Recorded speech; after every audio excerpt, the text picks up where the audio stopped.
Today we are going to make the baby doll basket, or sometimes called a bassinet.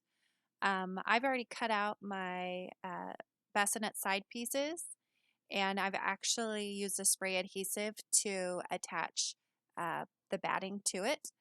Um, I've done that for the center as well. So I'm just going to go ahead and get started. So I'm going to pin the center of my baby doll basket down the curved side of one side of my bassinet.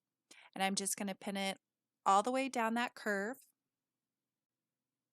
And then once I get to the edge, I'm just going to kind of turn that center and go down the bottom. And you can kind of see as I'm pinning here that I have my fabric layer.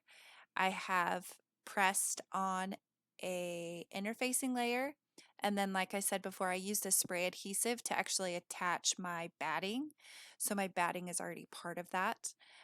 If you want it to have a lot more shape, you're going to want a heavier um, interfacing.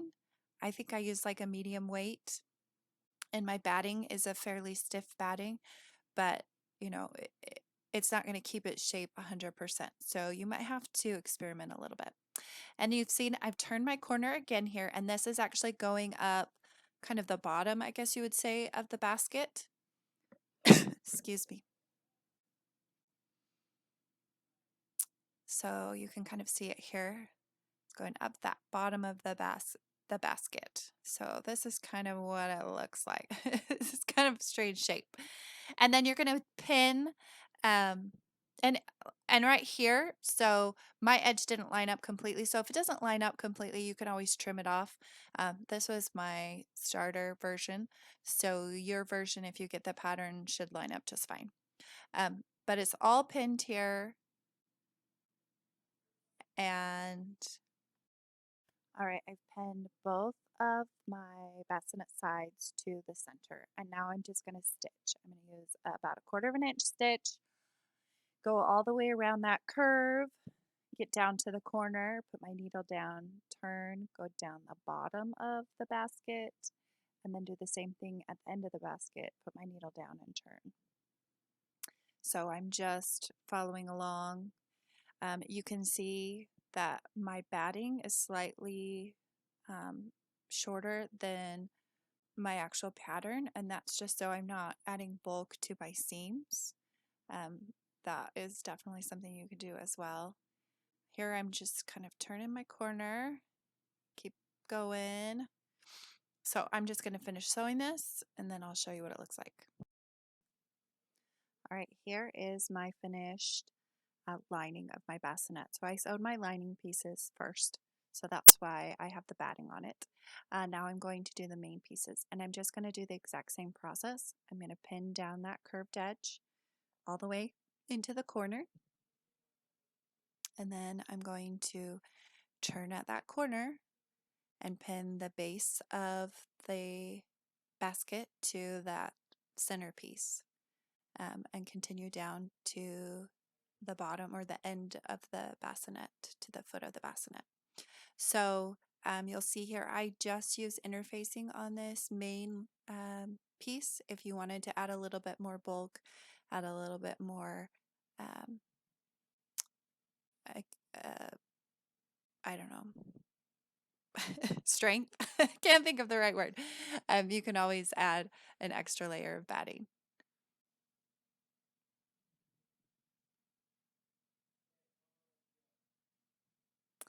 All right, here is my finished main piece of my bassinet. Both sides are sewn to the centerpiece. The next step is to actually mark where we're going to put our handle straps. And so you're going to want to get a ruler, and you're going to want to have a water-soluble marker for this process. Now, for this step, you will need to look at the pattern. On the actual pattern itself, it's going to show you where to place these straps, but they're about, one of them is about an inch or so from the curved edge, you can see there, and then it's about an 8 to 9 inch span. Um, but you can see I've marked one of the sides, and then I'm just using my straight edge ruler to mark down the base of the center. So I'm just kind of continuing that line with that water soluble marker, and then I flip it to the other side and kind of wiggle the pattern so that I can see both, so I can see that line that's on the base so that it follows along. So you can kind of see it's about an inch from that curved edge, and about, yeah, I would say it's about an 8 inch span between those two. And you just want to make sure you can see those lines very clearly so that you're able to stitch your straps on correctly. Okay, and then we're just going to put this aside for the time being, and we will come back and put our straps on once we've sewn them up. All right, for our straps, I have cut them on the bias, and I have two of them. So I'm going to pin both of the straps together and then just stitch them together. And these straps are about 5 inches wide. Um, and I can't honestly say how long they are at the moment. It is on the pattern, so you can find that in the link in the description. It'll have a cutting chart. Now I'm going to put them right sides together, fold them in half long ways, and then I'm just going to stitch 1/4 inch all the way down that strap. And it's a really long strap. It is probably more than you actually need. But I just wanted to ensure that I had enough to go all the way around. And see, there's that seam there so that those two straps are sewn together. So I'm just going to keep stitching. The hardest part about this isn't the stitching, it's when you go to turn it right side out. All right, now you're going to need a safety pin to turn your strap right side out. If you have a bodkin or some other method, you could totally use that, but I just use a safety pin, and I put it on the raw edge of one side, and then I carefully push it through and then just kind of keep feeding it through. It's kind of like when you turn your socks right side out or inside out. It's kind of the same method. You just have that safety pin to kind of help guide your hands through. And it's going to take a little bit of time because this is a really long strap. And when you get to the end, you'll actually tuck your raw edges into each other so that you can't see them, and stitch them together. And that's going to make one long strap, one continuous strap on your bag, or on, excuse me, on your basket. All right, now that it's turned right side out, we're going to take the two edges and we're going to put one of those raw edges inside the other raw edge. And you can see I've folded that raw edge down and tucked the other one inside. And this is just going to make it so it's one big circle for the handles, so that instead of one long strap, it's one circular handle, if that makes any sense at all. So, big old circle. All right. The next step is we're going to take the front of our basket, the main part of our basket, and we're going to go to the bottom or the base of the basket, and we're going to line up our handles with the lines that we drew on our basket. So I like to put them, line up the fold of the handle to the edge of the drawn line. You could put it down the center if you want, but the way that I have it set up, you want to kind of put it along the fold. And you're just going to follow along that line on both sides. Gotta make sure they line up good. Just follow along that line and pin those straps down. Now, it's kind of strange, but you you want to make sure that you're going to leave just a little bit of room on the top edge. So you're not actually going to sew your strap all the way to the raw edge of the bassinet. You need to leave a little bit of room because you're going to actually put your lining onto your bassinet. So that'll make a little bit more sense here in a second when I actually go to sew it. I'm going to just flip it here and continue to follow those lines. It gets a little bit awkward because it's this 3D shape and you're putting this, 1D strap on it. But you definitely want to be careful and make sure that they follow along that line. That's why that line is so important. Otherwise, your straps will go on crooked and then everything will just look really odd. See, look, I was following my line wrong. Had to fix where I was following. Okay, I think I got it right this time. All right, everybody is attached, and now I'm going to sew. Now to start out, I'm starting about an inch below the raw edge of the actual basket, and I'm just sewing across that little side.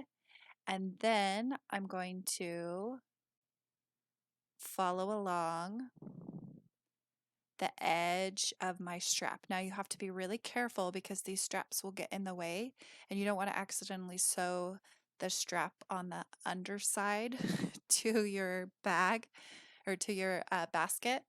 So just be really careful um, and watch as you're sewing. And see, I've got to check it every now and then, make sure I'm not accidentally sewing the handle to the back side of the bag. Okay, so see here, I'm stopping about an inch from that raw edge again, and I'm doing that short side, and then I'm turning and going down the opposite side of the handle.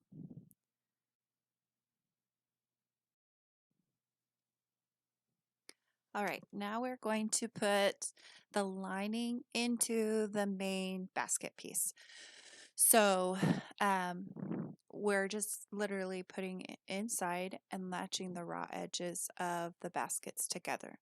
Now, this is different than maybe other patterns or projects that you've done. We're exposing these raw edges because we're going to make a cute ruffled bias tape that's going to go around and finish that edge.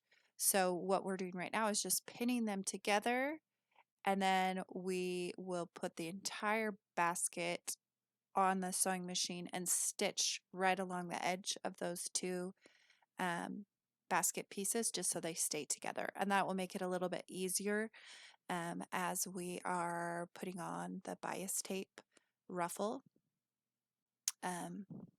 So it will just, your basket won't shift during that process because it can be a little bit confusing. And I actually wish I had a little bit better video on doing the ruffled bias tape, but we're going to make do with what we have here. Okay, so I've just stitched those two sections together, cut the ties, and we're ready for.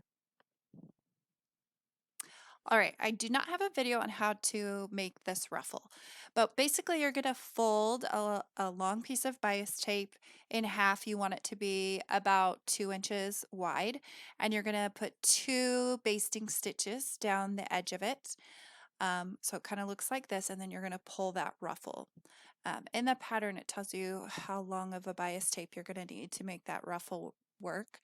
But it's going to look like this. Mine has a little bit extra fabric, and you can see that here as I'm pinning it to the actual bassinet. At the top, I have extra fabric, and you can do that if you want to like cut back on a step and make it kind of your bias tape too. But basically, I'm just pinning this ruffle all the way around that raw edge, and then I'm going to sew it. And I'm sewing it from the inside, and this is because I want to make sure that I actually catch the basket with the ruffle. I don't want to accidentally just sew the ruffle to nothing. and then I have more steps. So it kind of seems a little bit backwards. But now, once it's sewn on, I'm just cutting off the extra of that ruffle. So you can make it work however you want, um, whatever works for you. Then I'm going to take bias tape and I'm going to open it up and pin it all the way around my bassinet. So it's going all the way around both layers of the bassinet and the ruffle. And I'm pinning it on the inside of the basket. And then I'm going to stitch it down just at 1/4 of an inch all the way around. Very similar to how I did the ruffle. But it's open. My bias tape is open. And then I'm going to fold the bias tape back around the front to the front of the basket and stitch it in place. You can kind of see how I did that here. I know that was kind of quick, but it's just a little bit easier to see. And there you go. There's my ruffle with the bias tape on it. You can kind of see how I did that just to finish off those edges. And there's your bassinet.